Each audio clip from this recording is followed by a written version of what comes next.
নমস্কার, আমি অশোক দত্ত, আয়কর আইনজীবী, আয়কর নলেজ একাডেমির পক্ষ থেকে।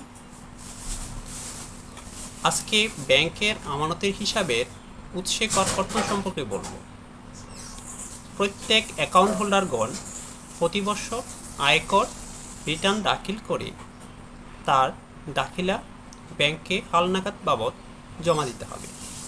তাহলে তার 15% উৎসে করকর্তনের পরিবর্তে 10% কর্তন করা হবে।